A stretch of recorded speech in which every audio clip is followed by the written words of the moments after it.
Iyyaka na'budu wa iyyaka nasta'in ihdinas siratal mustaqim siratal ladzina an'amta 'alaihim ghairil maghdubi 'alaihim waladdallin.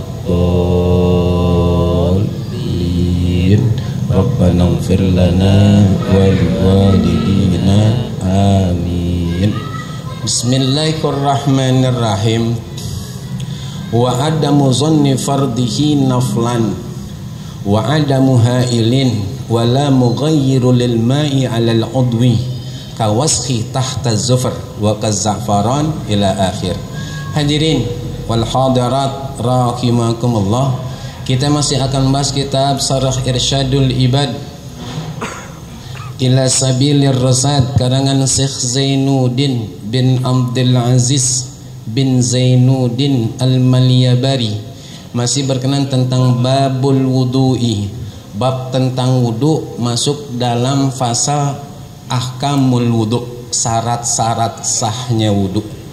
Yang belum niat i'tikaf, tolong niat i'tikaf di dalam hati dengan ucapan Bismillahirrahmanirrahim. Aku niat i'tikaf selama berada di masjid ini sunnah karena Allah Ta'ala. Lalu lanjutkan dengan niat nuntut ilmu juga dalam hati dengan ucapan Bismillahirrahmanirrahim. Aku niat nuntut ilmu malam hari ini karena Allah Ta'ala. Semoga Allah Subhanahu wa Ta'ala memberikan kepada kita ilmu yang berkah, ilmu yang mudah, ilmu yang manfaat dunia akhirat. Amin ya robbal. Kita lanjutkan Bismillahirrahmanirrahim. Syarat-syarat sahnya wudu masuk dalam bagian wa adamu zanni fardihi naflan. Kita enggak boleh dalam ingin melaksanakan ibadah wudu, kita enggak tahu fardu wudu, kita enggak tahu sunnah wudu, khawatir yang fardu kita kata sunnah, yang sunnah kita kata fardu. Ini jadi berantakan. Maka di dalam bab nusuz, durhakanya seorang istri, ada keterangan dalam tanbihun, peringatan bahwasanya seorang suami itu harus dipatuhi oleh istrinya. Dan istri harus izin setiap mau keluar rumah. Istri nggak boleh keluar rumah walau untuk nengokin orang tuanya, ayah atau ibunya yang meninggal dunia, nggak boleh. Nusus tuh, durhaka tuh. Termasuk istri nggak boleh keluar rumah untuk belajar sesuatu yang pelajaran bukan ain, bukan fardu ain. Misalkan belajar, maaf ya, bukan membedakan jauh, tidak. Misalkan belajar selawat, belajar marawis, hadroh dan seterusnya, nggak boleh tuh. Kalau lakinya nggak izinin, maka jangan pergi. Jangan beralasan, bang, kenapa sih nggak boleh? Ini kan kita belajar selawat, belajar kita untuk menghidupkan seni Islam. Benar ibu, tapi suami itu lebih tinggi derajatnya ketimbang apa yang ibu akan pelajari. Kecuali itu larinya ke sini nanti. Kecuali untuk mempelajari ilmu aini. Apa ilmu aini? Ilmu yang setiap kita muslim laki perempuan harus mempelajarinya. Buat ibu-ibu misalkan kayak ilmu haid, nipas, kan masih banyak ibu-ibu yang bingung. Ini kalau biasanya kita 6-7 hari habis mandi keluar lagi. Ini darah haid apa darah apa ya? Gitu. Itu boleh tuh istri keluar. Kalau lakinya nggak izinin, maka itu suami alias itu laki harus ngajarin bininya. Disinilah kaitannya tentang termasuk ilmu sholat dan rukun-rukun wudhu, sunnah-sunnah wudhu. Ini ilmu ain. Ilmu yang setiap muslim balik harus mempelajarinya. Wajib itu, dosa besar itu. Kalau ditanya kenapa kok jadi fardu ain, wajib setiap individu, karena ibadah yang akan dilakukan setelah itu namanya sholat fardu ain, yang nggak bisa digantikan oleh siapapun dan sampai kapanpun. Nih, makanya kudu belajar. Lakinya tolong rajin-rajinin ke majelis taklim. Simak dengerin keterangan guru. Jangan duduk di belakang, adek di depan. Udah di belakang mojok. Ke depan, ke depan, ke depan, ke depan. Yang bapak, abang semuanya dengerin dari guru kita keterangan, kemudian paham, amalin, lalu ajarin kepada orang yang di bawah kita. Siapa mereka? Istri dan anak-anak. Salah aja mereka, beban besok di akhirat buat ini bapak. Beban besok di akhirat untuk ini suami. Ya. Jadi kudu belajar. Nggak boleh kita saat ini masih bingung. Ini rukun wudu apa sunnah wudu gitu. Nggak boleh. Udah bukan waktunya lagi. Tapi kalaupun masih ada, jangan berkecil hati, belajar. Kalau nggak enak belajar ame guru, suaminya tolong ajarin. Tapi suaminya pastiin ilmunya pun pasti dan mantap juga bener. Ajarin bininya. Karena itu salah satu dari 5 kewajiban suami, dan itu adalah hak istri langsung dari Allah Subhanahu wa taala. Kita lanjutkan. Wa adamu hailin, enggak boleh ada di anggota wudu sesuatu yang menghalangi mengalir dan meresapnya air. Misalkan kayak cat, nggak boleh. Maaf ya bu, maaf kalau kurang sopan. Termasuk lipstik, kutek, bersihin. Kemudian apa? Kosmetik, bersihin ini di muka semua, sebersih-bersihnya. Tidak dikatakan wudhu sah kalau wudhu tersebut cuman sekedar kena air tapi nggak meresap, juga nggak sampai pada yang dimaksudkan oleh syariat agama, nggak sah. Makanya maaf tahadus bin nikmah, sering saya mengatakan khususnya ame keluarga, umumnya ame jamaah perempuan, kalau mau berwudu jangan langsung wudu, bersihin dulu nih anggota wudu termasuk wajah, termasuk bibir. Sukron kok bibir? Boleh ditanya sekarang, wajah itu mana? Kita bingung akan nyebutnya. Kalau di sini dikata pipi, di sini jidat, di sini hidung, sini ujung, sini pinggiran mata, ini bibir, ini juga, ini di bawah bibir ame dagu. Jadi nyebutnya ini semuanya, seluruh yang ada di wajah kita itu adalah wajah, dan dia harus dibasuh bukan diusap, namanya ghuslul wajhi. Bersihin dulu di bibiran.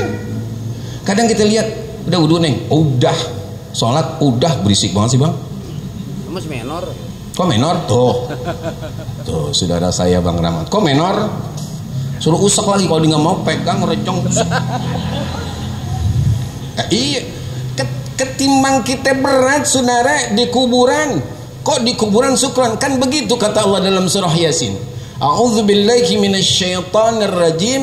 Inna nahnu nuhyil mauta wa naktubu ma qaddamu wa atharahum wa kulla syai'in ahsaynahu fi imamin mubin.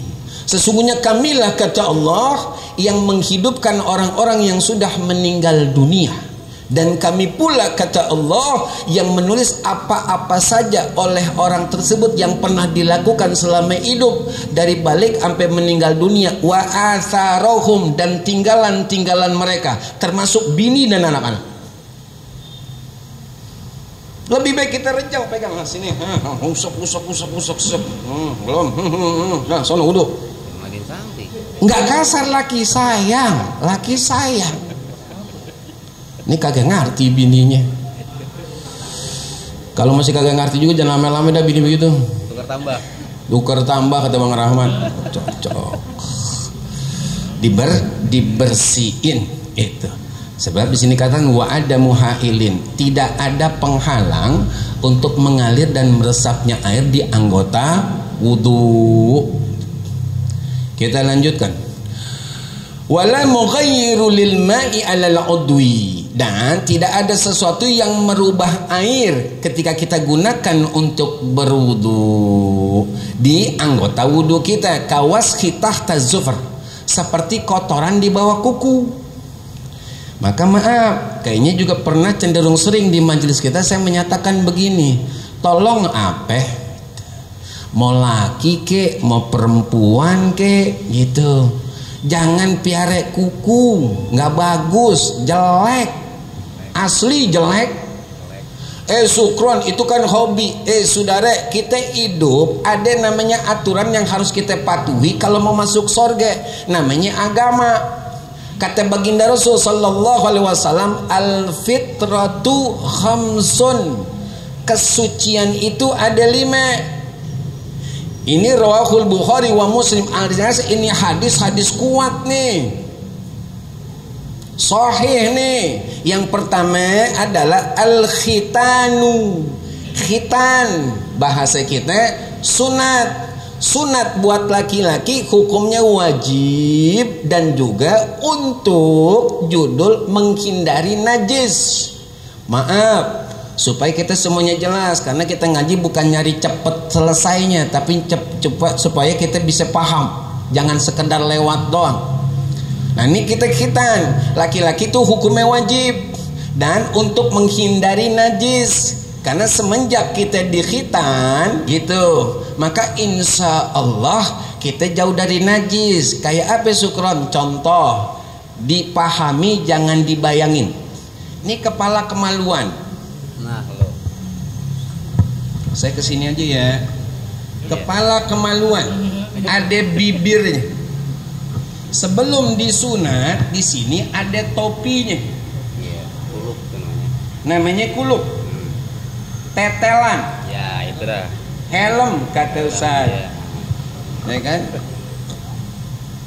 Helm nih, ketika kita disunat, mohon maaf ini helm kita ini dihilangin, dipotong. Kalau ame Bang Yadi buncit, ditarik tuh, terus dijepit, tul, hilang dah tuh. Mohon maaf, kelihatan dah tuh kepalanya tanpa helm. Terus larinya kemana Sukron? Boleh dilihat. Ini nih galengan. Nggak jadi galengan sih. Bang Rahmat. Galengan. Ya. Itu kalau nggak dikhitan, dia nyimpan lemak-lemak kotoran yang kita makan, kemudian keluar jadi air seni pipis. Dia bersisa kumpul di sini nih. Itu najis. Tuh. Makanya dikhitan kita hukumnya wajib. Sehingga ketika kita pipis mau istinja, nggak perlu kita ucap-ucap nih. Cukup kita lebarin bibir kemaluan, tunggingin, kucurin air. Selesai. Itu buat laki-laki, selesai. Jangan amping kagak disunat, sunat. Yang cakepnya kata Rasulullah, 7 hari dari hari kelahiran anak kita yang laki. Nggak ada rezekinya 14, nggak ada 21, nggak ada juga sebelum mohon maaf waktu disapih 2 tahun khitan. Ini nungguin orang sekolah anak,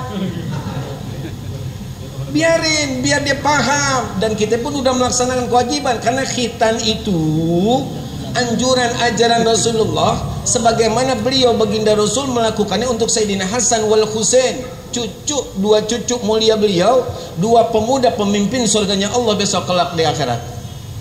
Nih, buat perempuan di samping wajib buat kemuliaan. Potong nih perempuan yang paham tenaga medis, sekedar ada yang dipotong tuh. Yang sekarang agak sulit karena memang ada aturan yang tidak tertulis, tenaga medis ataupun klinik yang mengadakan khitan buat bayi perempuan dicabut tuh izin prakteknya. Padahal itu ada niat jelek yang terselubung. untuk menjadikan perempuan-perempuan muslimah nafsunya jadi gede, tinggi. Bahaya nih. Karena hancurnya orang-orang dulu kata Rasulullah, itu salah satunya ada perempuan. Nah saat ini pengen dihancurkan lagi orang Islam lewat perempuannya. Salah satunya dilarang untuk dikhitan. Makanya dikhitan. Sekedar ada yang dipotong biar mohon maaf nafsu seksualnya bisa terkontrol. Cukup ame lakinya doang, nggak nyari laki yang lain. Paham ya? Itu khitan. Makanya anak kita kayak keponakan, kayak cucu, kayak misalnya, maka tolong dikhitan. Jangan sampai enggak dikhitan. Itu khitan. Dua. Pertama khitan. Yang kedua, al-istihdadu. Mohon maaf kalau bahasa yang kurang sopan, adalah mencukur bulu kemaluan. Itu termasuk kesucian. Cukur. Ya, sendiri aja, jangan suruh orang. Iya sendiri aja kita cukur. Kenapa? Itu tempat penyakit tuh. Tempat penyakit gatalnya, tempat juga orang jadi sering bisa berbuat dosa. Cukur. Istihdad. Kemudian waqassus sarib, gunting kumis. Yang ketiga adalah wattaqlimul azafir. Masuk ke sini. Gunting kuku, bersihin. Kan kalau dilihat kuku kita pendek, bersih, rapi, cakep.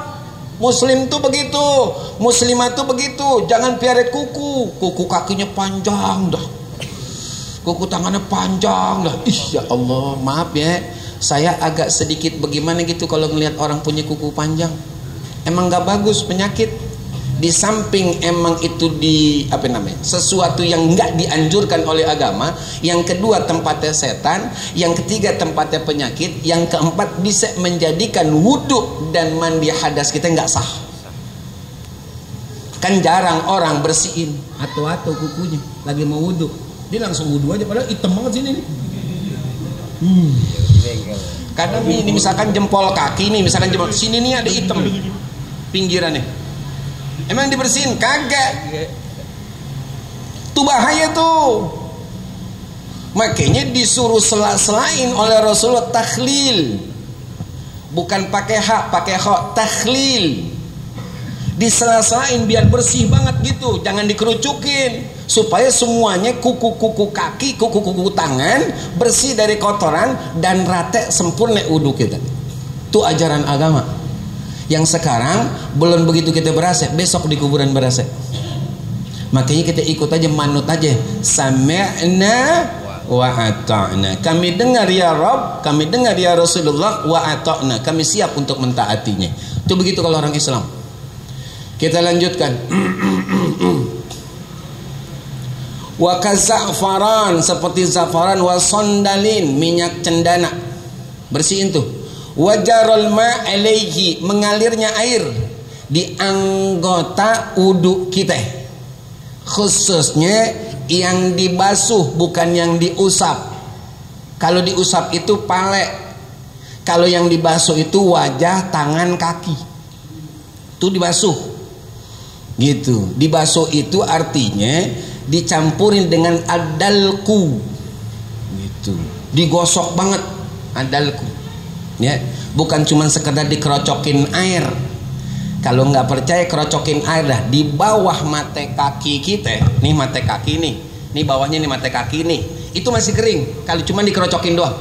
Tapi kalau kita adalku, kita gosok itu, maka ini yang mengkerut-kerut dan ini yang di bawah aman. Kebasuh semuanya, kena air semuanya. Kena air semuanya. Ya. Kudu begitu, kudu begitu. Jangan cuman basah doang. Kita lanjutkan. Wadukhulu waqti lidaimi hadas. Dan syarat sah yang berikutnya adalah masuk waktu bagi umat Islam laki perempuan yang selalu berhadas. Kalau perempuan misalnya istihadah, darah penyakit. Beliau biasanya menstruasinya 6-7 hari. Mandi dari beliau misalkan. Keluar lagi. Jangan bingung, yakini itu darah haid. Sampai kapan Sukron? Paling banyak maksimal menstruasi itu 15 hari. Lebih dari 15 hari berarti istihadah, darah penyakit. Itu namanya daimul hadas, selalu berhadas. Jelasin dulu satu. Yang kedua gitu, kentut mulu. Tuh hadas juga tuh. Dikit-dikit tut ya elah baru banget wudhu tut ya kentut lagi. Itu daimul hadas. Yang ketiga pipis. Pipis mulu. Baru banget istinja, keluar kamar mandi, ya basah. Tuh namanya daimul hadas. Orang yang begini nih gitu tetap wajib sholat, tapi pakai cara, ada ilmunya. Kayak apa Sukron? Pertama, dia nggak boleh bersuci, bersihin ini kemaluannya, mau itu darah istihadah, darah penyakit, atau pipis mulu, atau kentut mulu, nggak boleh masuk ke kamar mandi kecuali udah kedengeran azan. Allahu Akbar, Allahu Akbar, azan. Baru 5 menit aja sebelum azan ente masuk kamar mandi, nggak dibenarkan dalam agama. Azan dulu. Udah azan masuk ke kamar mandi, bersihin, dah kopiokin banget nih. Belakangnya juga nih kopiokin. Udah bersih tutup. Tuh, lagi ditutup keluar, mau pipis kek, mau darah kek, nggak apa-apa. Lagi wudhu keluar pipis kek dan nggak apa-apa. Hatta lagi sholat pun nggak apa-apa. Nggak jadi dosa Sukron, nggak boleh aja Sukron, tetap sah. Emang apa? Ini ada uzur, daimul hadas, selalu berhadas dia. Cuman gitu, dia dipakai buat satu waktu sholat wajib doang. Nanti asar bersihin lagi. Tuh setiap waktu tuh begitu, terus begitu. Islam tetap gitu menganjurkan dan mengajarkan kita umatnya untuk selalu ibadah kepada Allah Subhanahu wa taala. Jangan cari alasan, kan kita begini, Allah juga Maha tahu. Ente usah kasih tahu Allah udah Maha tahu. Udah Maha tahu, jangan banyak cari alasan. Di sini ente banyak cari alasan, kemudian santai. Ente pikir dibenarkan oleh agama untuk tidak ibadah. Besok ente ditanya ame Allah, jangankan jawab, ngangkat pale aja ente gak sanggup. Karena ada jalan yang dibenarkan oleh agama. Apa itu? Tuh caranya untuk orang yang selalu berhadas. Tetap wajib sholatnya, tetap wajib. Nggak ada judulnya kagak wajib, tetap wajib. Kecuali dua, mohon maaf, orang gile sama orang mati boleh kagak sholat. Tinggal pilih dah. Kalau dikata mati dia masih napes, tapi nggak sholat berarti orang gile. Ya udah, pas berarti dah tuh, mantap. Kadang ada begini juga hadirin wal hadirat rahimakumullah. Khususnya buat laki-laki nih, laki-laki gitu. Dia pipis, kemudian kecipretan nih celana dalamnya. Dah diistinja dah tuh. Ditanya, "Bang, udah sholat?" "Belum." "Lah, sholat dah Bang. Celana aneh kena pipis. Kira-kira boleh nggak dia tunda sampai pulang ke rumah?" Halo, assalamualaikum. Boleh nggak ditunda sampai pulang ke rumah? Di rumah dia baru sholat. Boleh nggak? Halo, assalamualaikum. Enggak. Ragu-ragu banget sih. Nggak boleh ditunda. Jadi silakan sholat dalam keadaan celana kena pipis. Silakan. Harus. Jadi bagaimana Sukron? Caranya sholat menghormat waktu. Ya pipis sudah ntar aja deh di rumah. Kalau ente bilang entar aja di rumah, ternyata perjalanan ente dari mengatakan entar aja di rumah, nggak sampai rumah ente mati. Allah tuntut tuh. Kata Allah kalau bahasa kita kan udah diterangin dalam ilmu sholat. Ente boleh sholat wahai hambaku dalam keadaan pakaian kena najis. Caranya adalah ente sholatnya niatnya menghormat waktu. Jangan sampai waktu yang Allah sediakan kosong dari ibadah alias sholat. Nanti di rumah baru bersihin tuh. Bahasanya apa? Kodoan apa iadah? Iadah, ngulang. Begitu dong saudara, itu gunanya kita ngaji. Jangan udah ngaji masih aja begitu. Nggak bisa sudah. Makanya kalimat waktu qimas sholah, dirikan sholat itu penekannya kuat itu saudara. Di samping untuk urusan wudhu, untuk urusan sholat pun nggak bisa kita main-main. Dan ini khusus untuk sholat wajib. Yang tadi pipis, kalau sholat sunnah jangan, nggak boleh. Ini sholat wajib doang. Kenapa kok begitu? Iya, karena wajib itu sangat dituntut. Kalau sholat sunnah kita kerjain boleh, kita tinggalin nggak apa-apa saudara. Tapi kalau untuk urusan sholat wajib harus. Tuh. Jangan cari banyak alasan. Karena kita bakal yang kerepotan tadi kuburan. Laksanain bismillah. Nanti sampai di rumah bersihin semuanya, ganti CD-nya gitu kan, wudhu yang benar, sholat dah. Sholatnya nilangnya ngulang sholat. Kok ngulang syukron? Kan tadi udah sholat. Tapi belum sempurna. Karena pakaian yang kita pakai saat itu kena najis, kita ngulang. Keuntungan yang lainnya, kalau seandainya meninggal dunia, Allah nggak tuntut di kuburan. Emang apa? Kita udah berupaya tetap mengingat Allah, yakni sholat, walaupun dalam keadaan kondisi tidak sempurna. Kita lanjutkan hadirin wal hadirat rahimakumullah. Wa furuduhu, kefarduan wudu, niyatu adai fardil wudu awit taharah listibahati shalah inda awal ghusli juz'in minal wajah. Niat untuk melaksanakan fardu wudu atau bersuci untuk diperbolehkannya sholat ketika awal basuhan dari bagian wajah.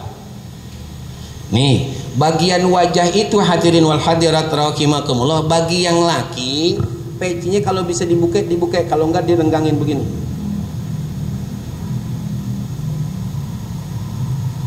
Emang kenapa syukron direnggangin begini? Karena yang namanya wajah itu dari sini sampai sini,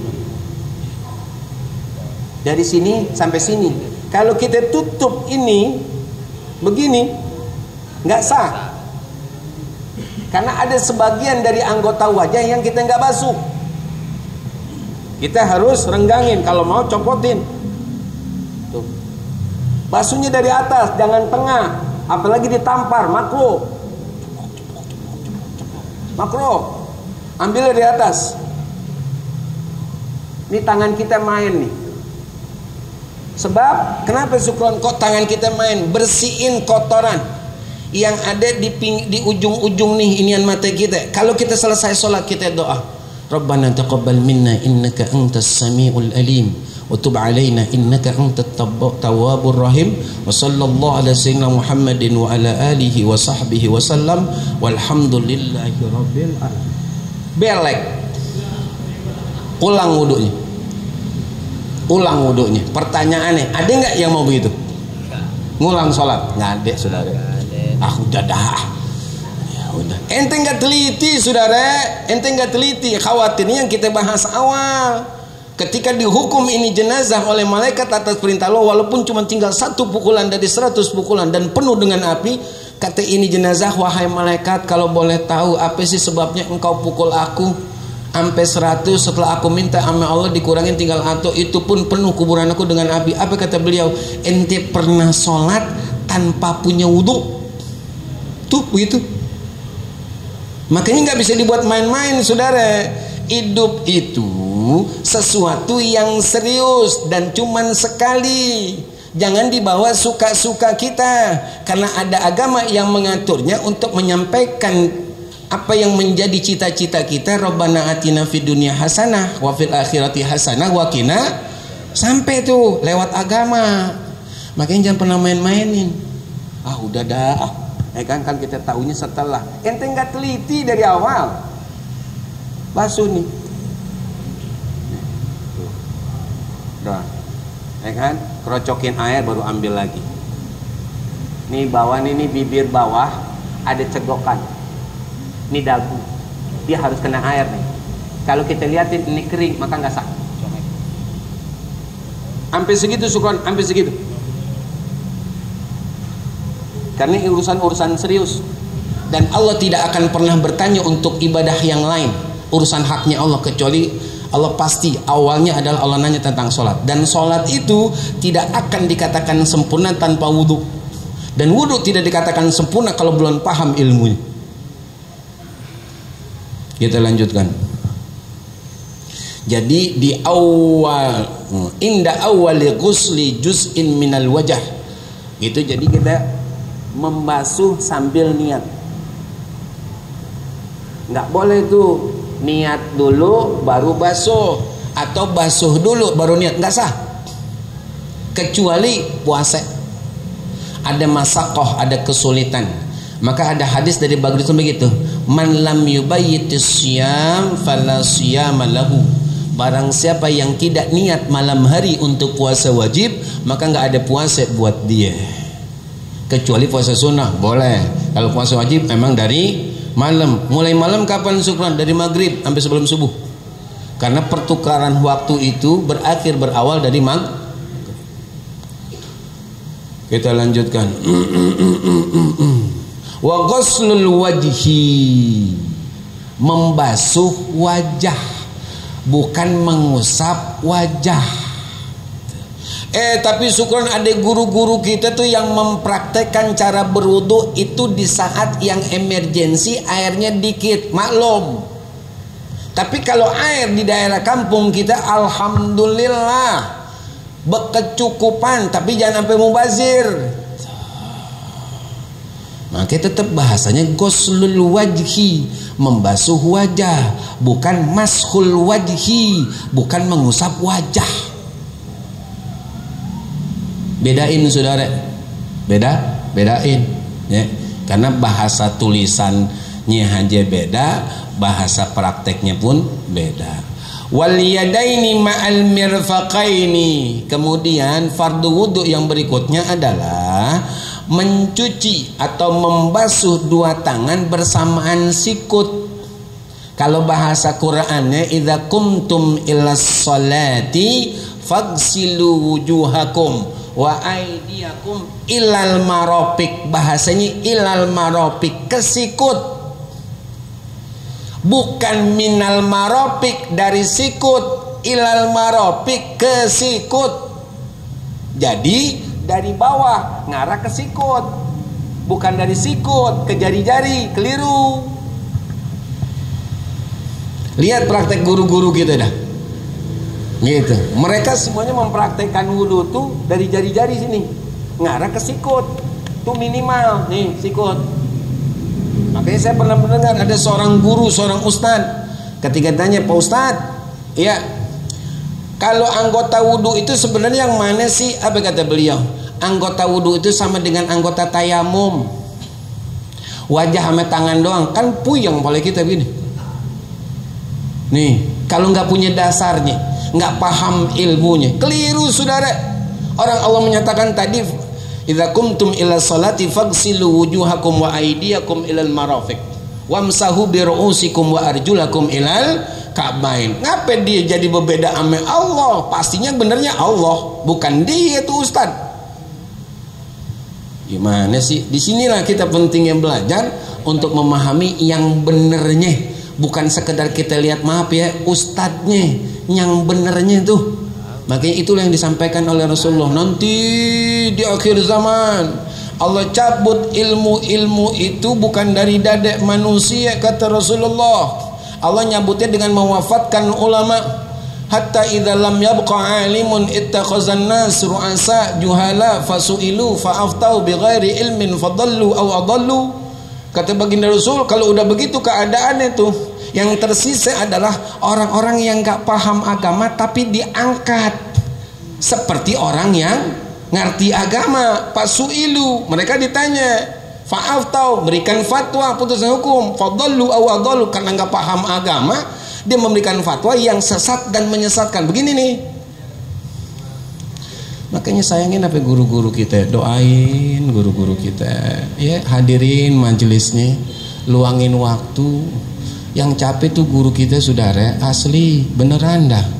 Beliau membedah satu pembahasan itu harus sekian kitab beliau turunin tuh. Kalau kita kan tinggal nerima doang saudara, tinggal terima masih ogah juga kan, kebangetan. Itu diambil kitab ano, ambil kitab ano, dijejerin, ya kan, kamusnya lagi, berusaha pahami, kemana larinya nih ya. Ini bagaimana ya? Oh iya. Begitu tuh guru udah matang nih, masih takut banget ini guru nih untuk ngajarin kepada muridnya. Makanya beliau itu minta bantuan pertolongan sama Allah biar nggak salah niat, nggak salah juga menyampaikannya. Murid-muridnya datang nih, dikasih. Ya, kunyah dah ya, makan dah, makan kenyang dah. Tuh. Nih murid-murid semuanya kenyang. Beliau pulang lagi ke rumah, bedah lagi. Boleh ditanyain guru-guru kita, mana lebih banyak waktu beliau buat jamaah apa buat keluarga? Jamaah. Tanya dah. Buat jamaah saudara. Makanya tolongin apa, doain guru, hadirin majelis taklimnya, paksain diri untuk kita punya waktu ngaji sama guru kita. Mumpung artinya waktunya ada. Setelah kita usahain, tempatnya pun kagak jauh, gurunya pun kita kenal, enak jadinya komunikasinya. Itu entah kalau udah meninggal ya kita belum sempat ngaji. Kemarin kemana aja sempat ngaji ya. Kita lanjutkan sedikit hadirin jamaah rahimakumullah ya. Jadi sampai sikut, ini sikut nih saudara ya, itu ada kerut-kerutannya nih tuh, digosok di dalku, gosok. Sebab kalau kita giniin nanti dia ada dakinya tuh, dia harus benar-benar gosok nanti jadi guron muhajjalin min atharil wudu. Itu diantara keuntungannya. Artinya besok di padang mahsyar gitu, Rasulullah enggak apa namanya, enggak bakalan salah untuk melihat oh nih umatku. Emang apa? Guron muhajjalin min atharil wudu, ada cahaya bekas wudu karena wudunya benar di dalku, digosok banget. Bercahaya nih semuanya, wajahnya bercahaya, tangannya bercahaya, palanya bercahaya, kakinya bercahaya. Gampang ngenalinnya, nggak perlu kita ngenalin diri. Rasulullah udah kenal. Emang apa? Bekas wudhu kita yang benar. Ya. Kemudian wa masu ba'dur ra'si, kemudian mengusap sebagian kepala. Menurut mazhab Imam Syafi'i ya seperti itu. Cakepnya keseluruhan. Itu cakapnya keseluruhan, tapi sebagian pun insya Allah sudah memadai. Kalimatnya adalah ra'sun, kepala, bukan sa'run, rambut, biar jelas ya kan. Bahasanya ra'sun, kepala, bukan sa'run, rambut. Jadi memang kan orang bisa banget, bahkan bisa dipastikan palenya nih gitu kan nggak ada rambutnya, klimis nih. Nah kalau bahasanya sa'run, yang diusap apaan? Nggak ada rambut, berarti dia nggak punya satu rukun wudu. Makanya bahasa di sini di hadis itu adalah apa namanya, ra'sun, kepala. Kepala nggak mungkin orang nggak punya kepala. Coba itu. Tapi kalau nggak punya rambut mungkin. Kalau nggak punya pale nggak mungkin. Maka sentuhin sampai kulit pale kita. Udah sana. Ada maklumat? Taib hadirin jamaah wal hadirat rahimakumullah, sudah masuk waktu Isya, kita baca Fatihah. Kita mohon sangat hanya kepada Allah Subhanahu wa taala. Mudah-mudahan dosa-dosa kita, dosa orang tua, kakek nenek, guru, keluarga, juga mertua, baik yang masih hidup ataupun yang sudah meninggal dunia, senantiasa mendapatkan ampunan Allah Subhanahu wa taala. Kita yang masih hidup bersama pasangan dan anak keturunan kita, semoga selalu di bawah penjagaan dan perlindungan Allah Subhanahu wa taala.